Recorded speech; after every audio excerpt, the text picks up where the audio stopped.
Hello hello hello hello hello ji. आज हम करने वाले हैं मेरी प्रेगनेंसी और मेरी हेल्थ जर्नी और मेरी डाइट और मेरी एक्सरसाइज। जितने क्वेश्चंस आपने अभी तक हमारे कमेंट्स में, हमारे डीएम्स में, हमारे क्यूएनए में छोड़े थे, will try to address all of those questions.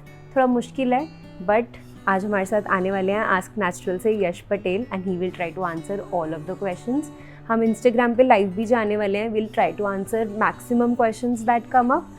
But अगर इसके अलावा कुछ भी क्वेश्चंस रह जाएं तो आप नीचे डीएम्स में छोड़ देना।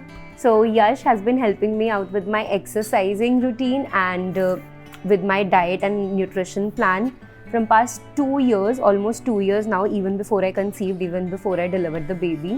I've been working out with his team. I've been taking nutrition programs from his team and my journey has been really smooth so far. So I have called Yash here to answer all of our questions. Hi Pavitra. So Yash, what is your thought around exercise and pregnancy? How early should a woman start exercising in her pregnancy journey, and what are your comments on exercising after delivering the baby?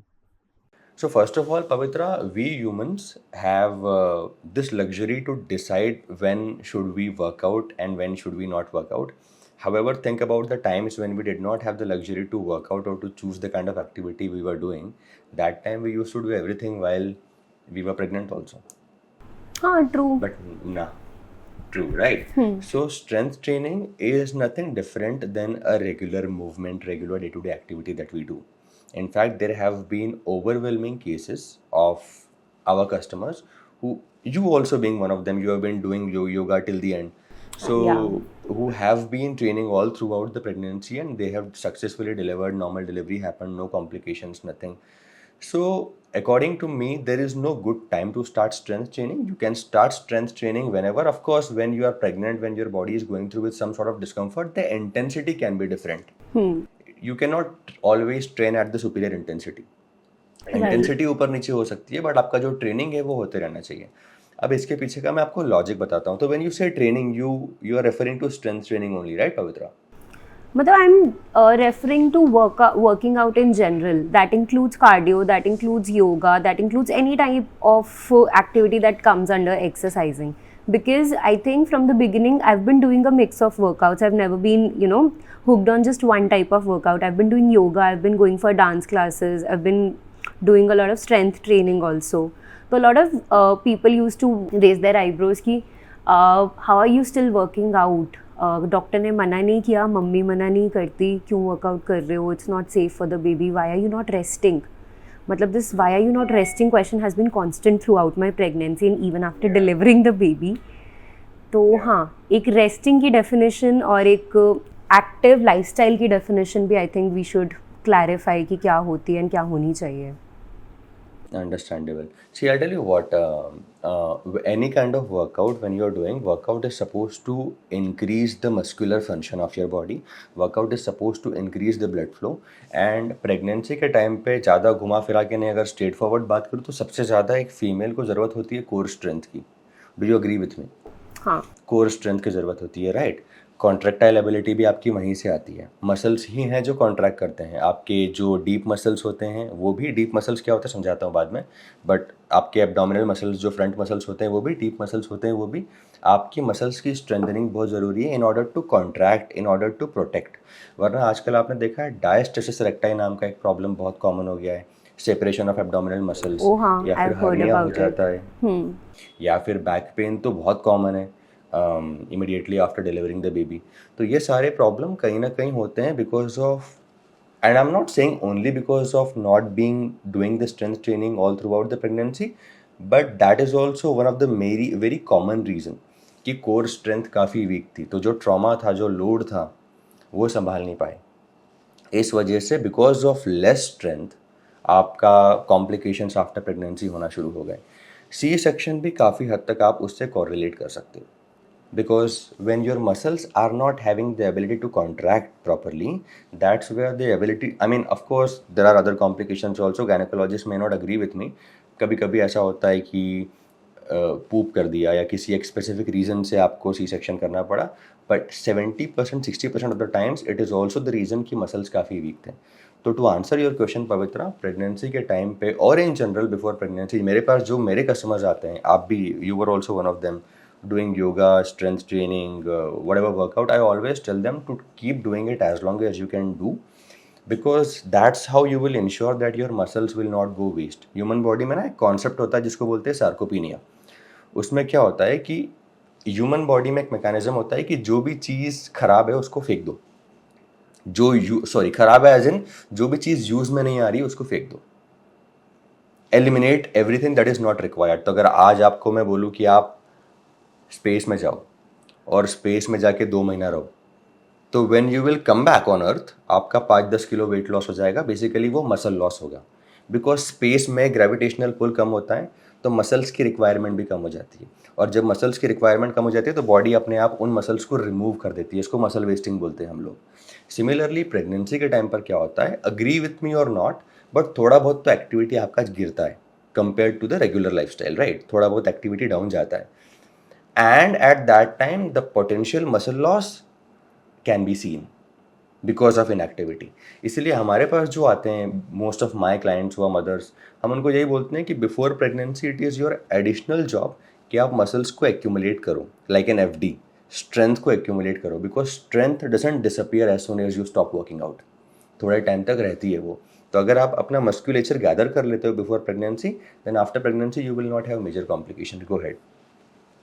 I think that's what happened with me also. Matlab, I don't know a lot of people know this already or not, but it was not a planned pregnancy.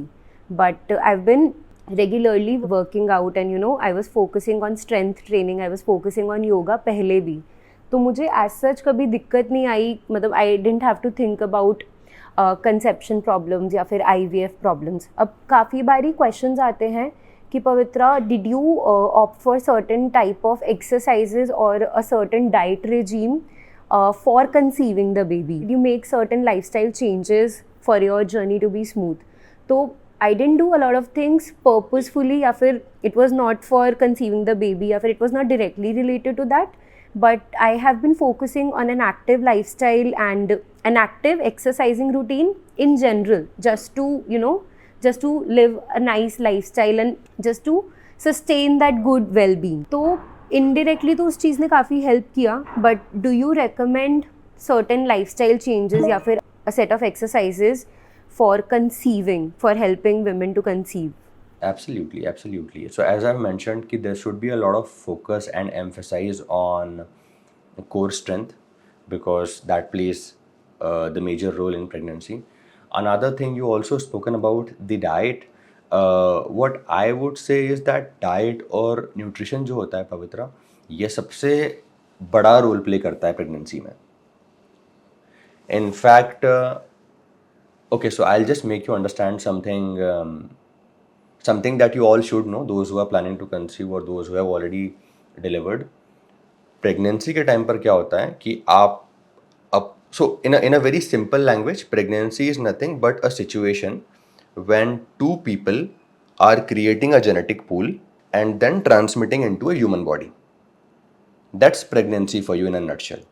Genetic pool जो होता है उसको बहुत ही layman language में जाऊँगा, I will not go too biological here. उसमें hormones का, genetics का, epigenetics का, DNA, RNA सबका contribution होता है. प्रेगनेंसी के टाइम पर अगर मदर की बॉडी में न्यूट्रिएंट डेफिशिएंसी है, vitamin D3, B12, XYZ vitamins की डेफिशिएंसी है, प्रोटीन की डेफिशिएंसी है, तो जो बेबी होता है ना उसके DNA को एक सिग्नल मिलता है.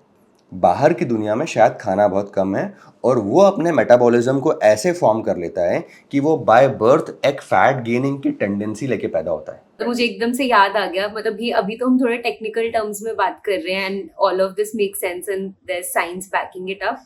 बचपन में मम्मी मुझे ऐसे बोलती थी कि मैंने जितना तेरे टाइम में कम खाया है तो उतना ही खाती है, और मैंने तेरे भाई के टाइम पे जितना ज्यादा भर भर के खाया, सब कुछ खाया, वो उतना ही कम खाता है, उतना ही उसे भूख नहीं लगती. तो now it all make sense कि मतलब वो बेबी, मतलब I used to be obese from बचपन. I used to be a very heavy kid. I used to be like 86 किलोस.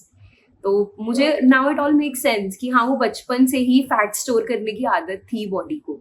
But now even if I go of diet या फिर cheat a bit, एकदम से नहीं मोटी हो जाती जैसे वो पहले होता था कि हाँ यार एक ट्रिप पे गए 10 दिन खाना खा लिया तो मोटे होके वापस आ गए. But I think now with the active lifestyle and the diet changes that I have made over time, I think body को आदत हो गई है कि एकदम से मोटे नहीं होना. और टू बी वेरी ऑनेस्ट खाया भी नहीं जाता. मतलब I think I have my eating patterns have changed drastically if I compare 2 साल पहले से. अब बॉडी को खुद ही होता है कि हाँ ठीक है प्रोटीन चाहिए, एक्स्ट्रा शुगर नहीं खानी, एक्स्ट्रा कार्ब्स नहीं खाने. तो एकदम से मुझे याद आता है, just thought I will share it. नहीं, एब्सोल्युटली, ये जो आपने बोला it makes a lot of sense. In fact इसी की वजह से एक जेनेटिक टेंडेंसी होती है. तो बहुत सारे लोग बोलते हैं ना कि आई don't know why I put on fat so fast. मेरा कज़न है, सिस्टर है, XYZ, वो तो मेरे बराबर खाते हैं. पार्टनर से कभी कभी लोग कंपेयर करते हैं खुद को. पार्टनर में तो खैर चलो मेल फीमेल का डिफरेंस आ जाता है, बट जो सिमिलर जेंडर में भी कंपेयर करते हैं तो वहाँ पर भी ये एक सबसे कॉमन प्रॉब्लम होती है कि some people will have a genetic tendency of putting on body fat. अभी आपके लिए पवित्रा, हमने आपको 2 साल से I have been seeing you, your nutrition has been decoded given to you. So इसमें हो क्या रहा है कि आपके केस में you will not now again put on fat faster despite you cheating tours पे या whenever you go travel करते हो वहाँ पर even if you cheat a bit you will not gain because हमने काफ़ी लेवल तक आपके पैनक्रियाज, आपके हॉर्मोन्स का हीलिंग कर दिया है.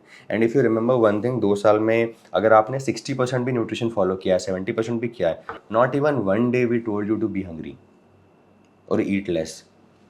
In fact, there have been times वहाँ पर तो we have forced you to eat more so that you will not be starving, the stress will not go up and the stress will not hinder the other progress. हाँ मतलब over time तो I feel मतलब gradually अब मुझे कभी कभी खुद भी लगता है यार कि मैंने अभी इतना खाया 2-3 दिन वीकेंड पे, बट सही है, ऐसा कुछ वेट गेन नहीं हुआ या फिर ब्लोटिंग नहीं हुई. तो ओवरऑल मुझे लगता है कि माई मेटाबॉलिज्म हैज इंक्रीज्ड, मतलब has been working well, has got better. So बहुत सारे लोगों का ये भी एक क्वेश्चन होता है कि मेरा एपेटाइट बहुत कम हो गया है after I started the right nutrition, खाना पीना शुरू किया उसके बाद से. तो वो भी एक क्वेश्चन एड्रेस करना ज़रूरी है कि कम नहीं हुआ है, ठीक हो गया है. बिकॉज उनसे अगर आप ये क्वेश्चन पूछो, वीकनेस लग रही है, नहीं लग रही. स्ट्रेंथ बढ़ गई है, हाँ बढ़ गई है. स्किन क्वालिटी इंप्रूव हुई है, हाँ हो रही है. एनर्जी लेवल्स बढ़ गए, हाँ बढ़ गए. तो फिर एपेटाइट कम हो गया, उसका टेंशन क्यों है? सो एपेटाइट करेक्ट हो गया है. मुझे एक क्वेश्चन था, मुझे नहीं पता ये काफ़ी जेनेरिक क्वेश्चन भी है और काफ़ी लोगों को, मतलब यंग मॉम्स को, जो न्यू मॉम्स हैं, दे हैव दिस क्वेश्चन, मतलब they keep listening to this. Delivery के लास्ट मंथ में, मतलब बेसिकली 9th मंथ में, डिलीवरी के जस्ट बाद all of these mammas, aunties, सासू माज, they really want us to eat like lots of ghee. Like अभी जैसे मेरी डिलीवरी भी हुई तो ऐसे 2-3 लोगों ने कोशिश की कि मैं लिटरली घी पी जाऊं, मतलब किसी तरह. दाल है तो दाल में आधी दाल और आधा घी, और ऐसे मोटे मोटे घी वाले लड्डू भर भर के चीज़ें. तो what are your thoughts on that? मतलब आई अंडरस्टैंड थोड़ा सा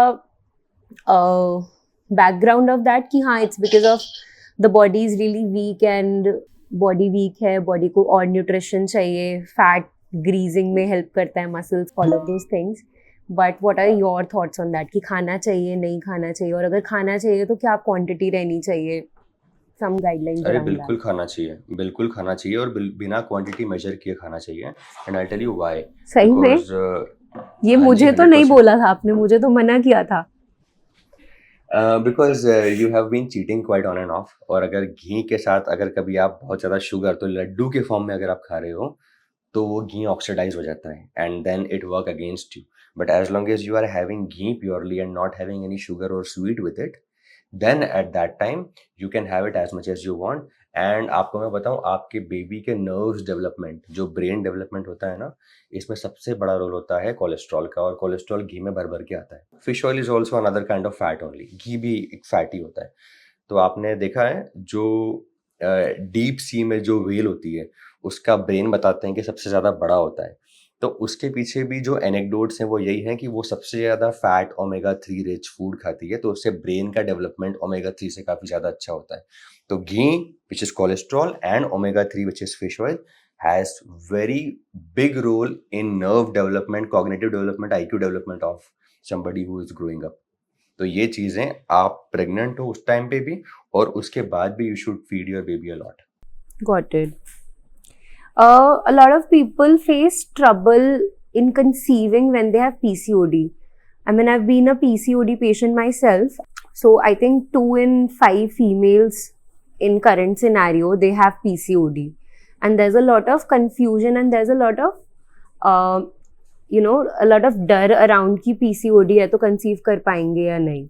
I remember 2-3 years back, even I had this doubt कि I have PCOD, will I be able to even conceive the baby in future or not?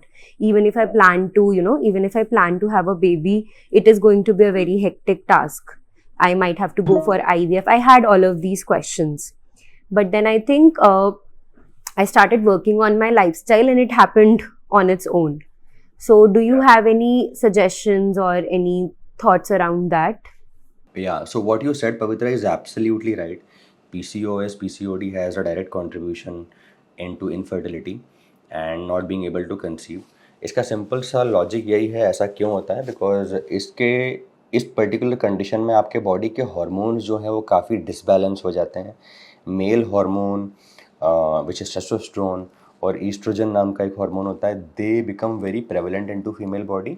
अब थोड़ा सा अगर मैं biology में जाऊँ तो एक आपकी बॉडी में HPA एक्सेस होता है from your brain to your ovaries. HPO axis brain to your ovaries उस एक्सेस को डिसरप्ट कर देता है. मतलब यहाँ से कुछ हार्मोन्स रिलीज होकर आपके ओवरीज में जाते हैं, उसको बीच में तोड़ देता है, काट देता है, because of male hormone being there और अदर हार्मोन्स बीइंग देयर.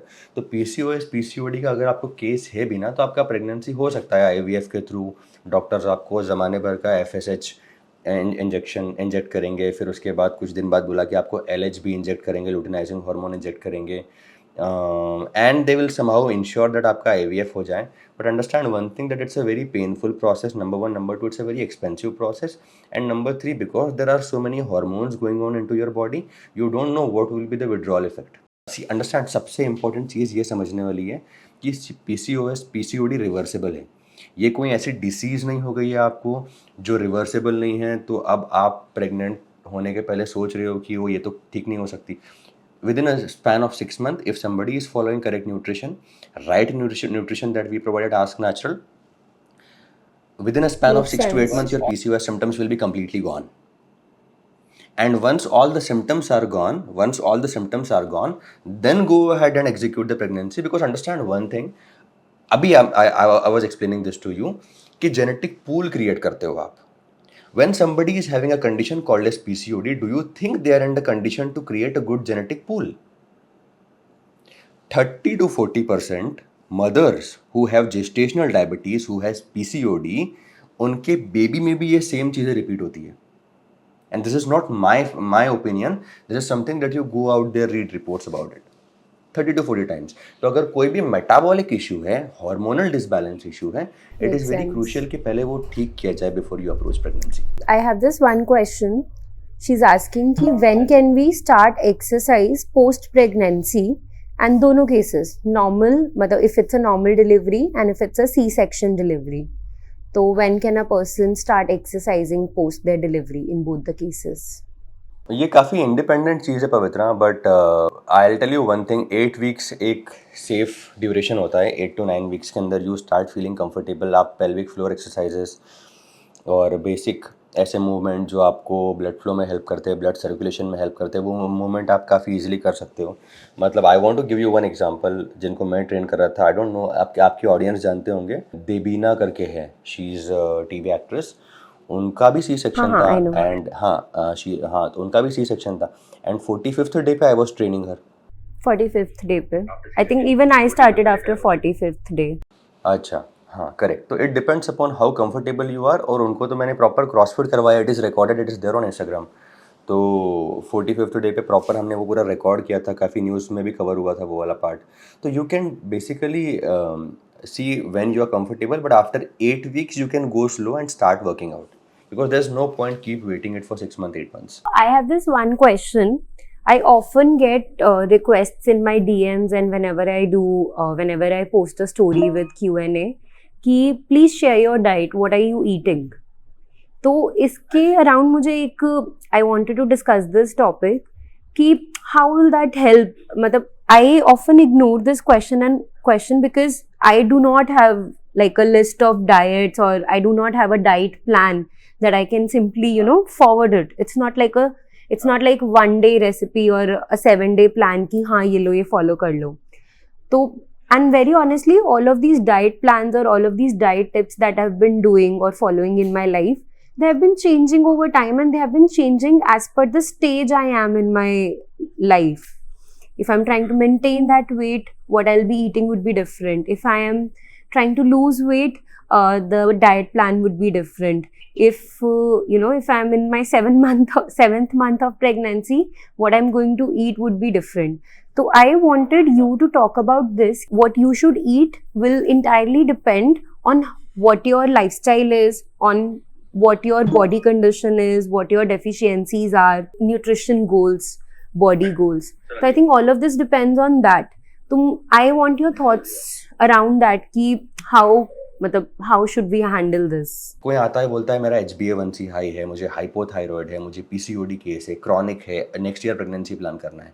यहाँ पर तो of course I will have to give her the best plan on day 1. Then I will not care about the happiness, because I will have to ensure that the person will get results, because if she will not get results, the next 3 generation will suffer. Okay. Some Swara is asking, please tell some tips on how to increase breast milk supply. Even I get this question a lot. Well, that's basically a lot of time जो मेरे domain से आता है. So this is something that you should ask to the doctor. It's not my domain, but usually according to what we got, इसमें बहुत सारा जो role होता है वो आपके हाइड्रेशन का भी होता है. Hydration, and I think the level of stress you take. Whenever I visit my pediatrician, he keeps telling me that you have to continue breastfeeding him. You don't have to take stress a lot because the entire milk supply depends on hormones. How happy you are, how happily the baby is attaching to you. So I think if I have to share some tips, I think the first would be don't take stress a lot, because I've been facing it myself. When I started breastfeeding, a female goes through a lot of problems. I mean, there are so many women around you that will keep sharing so many tips, and then people will be like, then there are some superstitions involved कि ये नहीं करना, वो नहीं करना. तो to quickly share some tips, first is stress मत लो. दूसरा, किसी की भी मत सुनो. तीसरा, you are a new mom. You are a new breastfeeding mom. It's an art. मतलब it's one skill that you are also learning. People expect you कि हाँ बेबी पैदा कर लिया तो फटाफट से ये दूध भी पिला देगी, तो वो नहीं करना. It's a new skill for you as well. There are a lot of YouTube videos and a lot of lactation consultants who have been sharing tips. Or my bhabhi has been helping me out with this. She suggests कि you can also take a lot of oats and dalia. And I've actually seen a drastic change in my milk supply after I started including thoda sa oats and dalia in my diet. So I think some of these tips will really help. I think it will be better to consult a healthcare professional for that, because Pavitra, oats and dalia, again, in a way you are putting sugar into your body. Maybe some sort of dopamine release, again coming to the stress part only. Usually अगर आपका stress ठीक है तो there are other ways also through which one can improve the quality of your life, taking the stress down. If stress is the concern, then maybe they can do some sort of yoga also. There are so many food that helps you in releasing positive endorphins. Mental health काफ़ी improve होती है omega-3 से. So that sort of inculcation can also be done. I think there's one interesting question there which will definitely fall in your domain. Sneha Chawla is asking, should we exclude wheat completely? You should. You must. To give you a little bit of a history of wheat is a man-made thing. It's not something that coming from nature. It's not a nature given thing. It is as synthetic as this plastic chair behind me. It's a man-made thing, right? So whenever you have some of these things, now wheat has proven to be having gluten, and gluten is considered as a foreign substance for human body, something that your body cannot recognize. So every time when you have gluten, your body starts fighting with it, and there is a lot of inflammation that happens to your gut because of that. So on a safer side, even without considering whether you are gluten allergic or not, on a safer side, you can always avoid wheat. So Nirja is asking, any specific protein powder good for lactating mothers? I also have this question. Protein powder, go for whey protein isolate. Always recommended. although they mention, which is basically on the label of almost all brands, ki if you are lactating mother, if you are pregnant, then you should not take this supplement. However, protein is protein, so in case if you are going for a protein powder, then whey protein isolate is always good. बहुत सारे brands हैं जो pure isolate देते हैं. अभी मैंने एक video भी बनाया है रिसेंटली, तो आप में से अगर किसी को प्रोटीन समझना है कि ओरिजिनल क्या होता है, फेक क्या होता है, अच्छा कैसे फिगर आउट करें, तो वो शायद नेक्स्ट वीक 15-20 के आसपास we will be putting that. काफ़ी डिटेल में है on whey protein and all. तो but if I now that आप आए हो, और आपको मैं एक बेसिक सा बता देता हूँ कि प्योर आइसोलेट या 100% आइसोलेट बॉक्स के लेबल पे लिखा हुआ होना चाहिए. तो हमें लेना है 100% वे प्रोटीन, 100% या फिर pure isolate. Pure isolate. Got it. ये मैं तो नहीं कर पाई, बट अक्सा इज आस्किंग कि how can we control gaining weight during pregnancy. And then the other question she has is, does ask natural provide plans for people who suffer from hormonal issue or sleep issues? We provide plan to only these people. I mean, only these people as in these are the kind of people who come to us. Hormonal issue, sleep issue usually happens because of inflammation, usually happens because of wrong kind of food habits, happens because of too much of sugar into your body and blood. So of course this is the kind of cases we take. Number one, you should not be bothered about it. First of all, what you need to understand is that you just pick up the right kind of ingredients into your plate, eat the right kind of food, your body will not gain fat. If you're concerned about gaining weight because you are going to go inactive, or if you're concerned about gaining weight because pregnancy में होता ही है, ऐसा नहीं होता है. Unfortunately ये सिर्फ humans के साथ ही होता है. आप कभी भी किसी काऊ को, बफेलो को, लायन को, किसी भी को एग्जिस्टिंग क्रिएचर को नहीं देखोगे जो प्रेगनेंसी के बाद वेट गेन करता है. इनफैक्ट अगर आप किसी कैटल के पास जाओ और देखो प्रेगनेंसी के बाद, आप उनका स्किन पकड़ना, बिल्कुल हाथ में आएगा आपके. थोड़ा सा भी सबक्यूटेनियस फैट गेन नहीं होता है उनकी बॉडी के अंदर. तो ऐसा क्यों होता है? Because they have been eating grass all throughout the pregnancy, the right kind of food, and the lion is eating meat all throughout the pregnancy. So similarly, as long as you're picking up the right food, which is not lipogenic, which is not fat gaining in nature, you will not put on fat irrespective. Even if you're not working out, you will not put on fat. But what about all the ghee and nuts and people eat a lot of carbs also? I'll give you an experiment to do. और जो भी लोग ये experiment करें वो बाद में फिर आपके इस में भी, ये जो लाइव रहेगा उसके कमेंट में जाके बोल सकते हैं. तो अभी जाओ आफ्टर दिस लाइव, एक कप में घी लो, बड़े वाले कप में, लगभग 100-200 ml के आसपास, गरम करो, gulp it down. Within 20 minutes to half an hour you will have diarrhea. Within 20 minutes to half an hour. उसके बाद कल शाम को क्या करो, have like 15-20 bananas. 15-20 bananas. Example दे रहा हूँ, एग्जैजरेट कर रहा हूँ. आप जितना भी खा सकते हो खाओ, 10 बनानास खाओ, 12 खाओ, जितना खा सकते हो. Just for the example sake, you will notice one thing, कि बनाना खाने के बाद you will not have any discomfort, any diarrhoea, any kind of issues, but you will certainly have diarrhoea and discomfort after having ghee. Ghee can not convert as a fat into your body. जो भी body को चाहिए होता है body capture करता है, जो नहीं चाहिए होता है वो your body removes it, your body throws it out. But banana, because it can convert as a fat into your body, nothing happens to you. So what you need to understand is that all calories are not same. There are some food, despite high in calorie, cannot become fat into your body because of some biological, biochemical reasons. Some food will immediately become fat into your body even if you eat them less. तो less और more का कोई concept नहीं होता है. You just have to pick up the right kind of food. तो घी का जो आप बोल रहे हो, या XYZ fat rich food चीज़ बोल रहे हो, it by its nature cannot make you fat. Got it. ये थोड़ा off topic है question, but Amethi, I think if Amethi studio is asking, I'm preparing for civil services and I have to sit for 12 to 14 hours daily, and I get severe back pains and sometimes legs ache also. Is there something I need to change with my diet and lifestyle? Two things: hydrate yourself well, because sometimes back pain and muscle issues happens because of poor hydration. Number one. Number two, try to do some sort of activity that makes sure all the muscles that are involved in your lower body as well as in your back is trained. अगर वहाँ पर blood supply होता है अच्छे से, तो उसकी वजह से भी आपको कई बार जो stiffness या किसी fatigue की वजह से जो पेन आता है वो चला जाता है. eat right nutrients, right food, so that your muscle recovery will be good. कभी कभी the pain happens because of fatigue which is not recovered for whatever reasons, maybe you are walking, sitting, doing whatever, your muscles are contracted even when you are walking. अभी मैं spine straight करके बैठूँ 2 से 3 घंटा और उसके बाद then मैं खड़ा हूँगा तो I will feel, because दो तरह के मूवमेंट होते हैं. एक तो होता है जो मैं डंबल प्रेस कर रहा हूँ जिम में, इसको बोलते हैं आइसोटोनिक मूवमेंट. एक होता है जो मैं होल्ड करके बैठा हूँ, पकड़ के बैठा हूँ, दैट्स एन आइसोमेट्रिक मूवमेंट. तो अभी जब आप बैठे हुए हो तो ऐसा नहीं है कि आपके मसल्स रेस्ट कर रहे हैं, आपके स्पाइन के सारे मसल्स कॉन्ट्रैक्टेड हैं, वो काम कर रहे हैं पैसिवली. तो उन मसल्स में जो फटीग होता है उसकी वजह से आपको पेन होता है. तो what you need to do is you need to eat right so that they will recover. Make sure that you will hydrate yourself well if it's happening because of dehydration. You'll be sorted after that. Water is the key, hydration is the key basically. Talking about diet, Khushi is asking ki what is a balanced Indian meal, like how to identify it if it's balanced or not. Because बचपन से हम तो यही सुनते आ रहे हैं कि घर का खाना इज़ द बेस्ट. बट अब मेरा भाई बोलता है कि अगर अब घर पे ही पराठे बन रहे हैं तो वो पतला कैसे हो. तो सम टिप्स. हाँ, तो ये क्वेश्चन मुझे हमेशा आता है एंड ये क्वेश्चन को 5-10 मिनट्स में आंसर करना बहुत डिफिकल्ट है.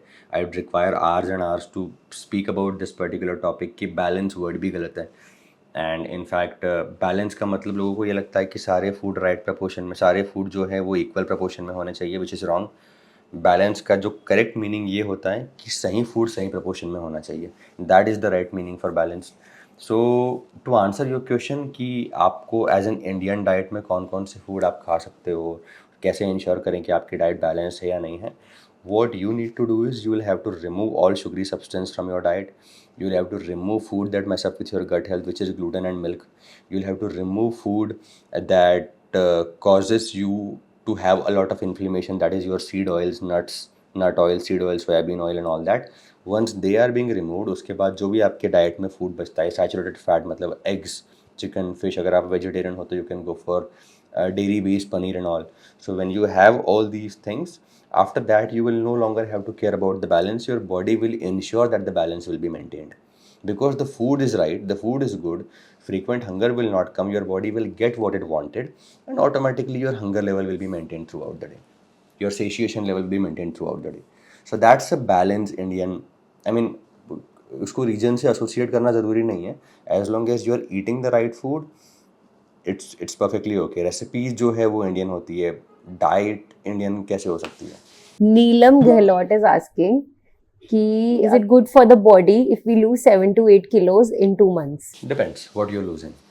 If you're losing muscles, not good. Even 500 grams. If you're losing fat, good. अब मैं आपको चलो एक काम की बात बताता हूँ जो लोग सुन रहे हैं अभी एंड तक, उनको फ़ायदा होगा इससे. How to know whether what you are losing is muscles और इट इज़ फैट. तो इसके बारे में बात कर लेते हैं. बिकॉज क्या होता है, कभी लोग बोलते हैं मैंने 5 किलो लूज़ किया. 5 किलो आपने लूज़ किया, बट 5 किलो क्या गया, मोबाइल फ़ोन निकाला पॉकेट से तो भी 1 किलो कम होता है. What exactly you lost. तो मैं आपको ये बताता हूँ कि कैसे आप फिगर आउट करोगे कि जो आपने लूज़ किया वेदर इट इज़ फैट और वेदर इट इज़ मसल्स. तो अगर आप while doing the fat loss journey, while losing all those 5-6 kilo 7 kilos जो आपने लूज़ किया, अगर आपकी स्ट्रेंथ इंक्रीज हो रही है, एक बकेट अगर आप आज 20 मिनट होल्ड कर पा रहे हो, 2 महीने के बाद अगर वही बकेट आप 25 मिनट होल्ड कर पा रहे हो, 30 मिनट होल्ड कर पा रहे हो, दैट मीन्स आपकी स्ट्रेंथ ड्रॉप नहीं हुई है. अगर आप आज 10 किलोमीटर रन कर पा रहे हो, आपका एंड्योरेंस अच्छा है, न्यूट्रिशन प्लान स्टार्ट करने के बाद आप 12 किलोमीटर रन कर पा रहे हो, एंड्योरेंस इंप्रूव हुआ है, 15 किलोमीटर रन कर पा रहे हो, दैट मीन्स स्ट्रेंथ ड्रॉप नहीं हुआ है, मस्कुलोस्केलेटल स्ट्रेंथ ड्रॉप नहीं हुई है, मसल्स ड्रॉप नहीं हुए हैं. तो जो ड्रॉप हुआ है लॉजिकली वो फैट ही है. बट अगर आप वीक फील कर रहे हो, लथार्जिक फील कर रहे हो, एनोरेक्सिक फील कर रहे हो, that's where you will know that whatever you are losing could be potentially muscle loss also. एक और तरीका बताता हूँ muscle loss identify करने का. Any nutrition program that tells you to stay hungry is causing you muscle loss. Basically जितने भी ये कैलोरी डेफिसिट डाइट्स होते हैं, Absolutely. 1800 कैलोरी चाहिए, 1200 खिला दी और 600 कैलोरी पे वेट लॉस करा दिया. ये लोग 800 कैलोरी पे भी गेन करते हैं पवित्रा. You won't believe. There will come a time when even 800 calorie will be too much for them. ये 600 क्या calorie will साइंस be है, too मतलब much for ऐसा them. क्यों होता है? बिकॉज क्या होता है ना कि when they start gradually reducing the food, their body will start eating the muscles. मैं एग्जाम्पल के थ्रू समझाऊँ आपको समझ में आएगा, बट इसमें 5 मिनट लगेगा, so you have to bear with me. होता क्या है कि human body do not know, human body हमेशा ये अज्यूम करती है कि मैंने अगर पवित्रा को बोला है कि आप फूड खाओ, मतलब हंगर जनरेट करिए, तो पवित्रा तो अप्रोप्रिएट फूड ही खाएगी ना. पवित्रा थोड़ी मोमोज खाएगी या फिर छोले भटूरे खाएगी. पवित्रा तो करेक्ट ही खाएगी, बिकॉज बाकी एनिमल्स तो सेम करते हैं. When they are hungry, they eat the right food. Only humans are the one who are suffering because of the evolutionary brain, because we figured out so many things. तो ऐसे time पर होता क्या है कि your body will generate hunger. क्यों? तो hunger generate करने के लिए एग्जांपल देता हूँ. ब्रेन बैठा हुआ है एक लिस्ट लेके, अच्छा हार्ट को चाहिए 3 ग्राम प्रोटीन, किडनी को चाहिए 2 ग्राम, लंग्स को चाहिए 1 ग्राम, इतना बजट बना है, ठीक है, हंगर जनरेट कर दो. अब हंगर जनरेट हुई, अज्यूम करेंगे कि फूड आएगा और न्यूट्रिशन मिलेगा. आपने खाए chole bhature, no protein, no fats, no vitamin, nothing. अच्छा ये भी इंपॉर्टेंट है समझना, फैट गेन हुआ और फैट खाया, इनका नाम सेम है बट ये सेम नहीं होते हैं. तो what you consume versus what you gain is different. You gain because of sugar, you don't gain because of fat you're consuming. तो आपने लिस्ट बनाई, you are eating all the food, और body ने बोला ओ इसमें तो कोई न्यूट्रिएंट आया ही नहीं है, तो फिर हार्ट को क्या दें, ब्रेन को क्या दें, किडनी को क्या दें, तो छोले भटूरे, इसमें तो प्रोटीन ही नहीं है. तो body will be like fine, ठीक है एक बार और हंगर जनरेट करो. फिर से आपने शाम को चाय और बिस्किट खा लिए, इसमें भी प्रोटीन नहीं आया, फैट्स नहीं आया, न्यूट्रिएंट्स नहीं आया, वाइटामिन्स नहीं आए. Body is again under stress कि अब क्या करें, इसने तो फिर से कुछ नहीं प्रोटीन दिया. Now your body will be like fine, let's do one thing, ये बाइसेप्स के मसल्स को खा लो और ब्रेन को, हार्ट को, लंग्स को, किडनी को प्रोटीन दे दो फॉर नाउ, बिकॉज ये तो 800 कैलोरी पे है, ये तो 800 कैलोरी पे है, तो ये तो अब खाने वाला नहीं है. तो then your body will get into a mechanism called as catabolism, autophagy. Your body will start eating itself and give it to the right region. जब बॉडी खुद को खाएगा तो इंजन छोटा हो जाएगा आपका. Muscles are nothing but engine of your body. जब इंजन छोटा हो जाएगा तो फ्यूल की रिक्वायरमेंट भी कम हो जाएगी ना. टाटा नैनो 1 लीटर पेट्रोल में कितना चलती है, यहीं मर्सिडीज 1 लीटर पेट्रोल में बहुत थोड़ा सा चलती है, बिकॉज इंजन इसका बड़ा, इसका इंजन छोटा है. तो जब आपके मसल्स छोटे हो जाएंगे, because muscles are constantly being eaten by the body, consumed by the body, ऐसे टाइम पर your metabolic requirement will go down and even 800 calories will become too much for you. समझ गई मैं तो काफ़ी टाइम से गाइस समझ रही हूँ, जो 2 साल हो गए हैं तब जाके थोड़ा इतना इम्प्रूवमेंट आया है. मतलब I'll just quickly wrap up this because it's 5:15 now and I have to get back to my mommy duties. तो हमने काफ़ी कोशिश की कि हम मोस्ट क्वेश्चंस आंसर कर ले, but very honestly it is very difficult to cover all the questions in just 1 hour. एंड इसमें काफ़ी सारे टॉपिक्स हैं आई रियलाइज्ड, जिन पे हम 1 घंटा भी बात करें तो काफ़ी डिबेटेबल टॉपिक्स हैं. But I think Yash and his team has been trying to bridge this gap, and you have been creating a lot of content on YouTube to answer these questions, and sometimes I also try to answer all of these questions, especially if you have any specific question related to my pregnancy. We did a Q&A with my husband. There's a complete YouTube video. There are a lot of detailed videos on Ask Natural channel as well. तो I would say कि आप जाके वहाँ पे comments leave करो अगर और कुछ क्वेश्चंस हैं, so that we can try to cover it in our future lives and try to cover it in our future video. तो for now I think we will take your leave. If you guys have any questions, feel free to DM us, feel free to leave those questions on our videos. Okay जी, for now we'll take your leave. My baby has started crying already. I need to run. Okay, Yash, it was lovely catching up with you. We'll catch up offline for now. Bye bye. Thank you so much, guys. Bye bye. Have a good day.